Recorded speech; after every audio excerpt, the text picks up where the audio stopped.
আমার শখের বাবার বাড়ি সেটা ভেঙে দিচ্ছে।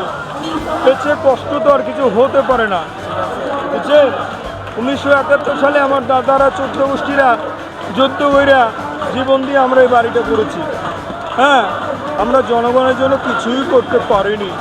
আমরা যা করেছি বুবুর জন্য করেছি, আমরা ম্যাডামের জন্য করেছি, কিন্তু এই জনগণ আমাদেরকে আর ছেড়ে দিল না।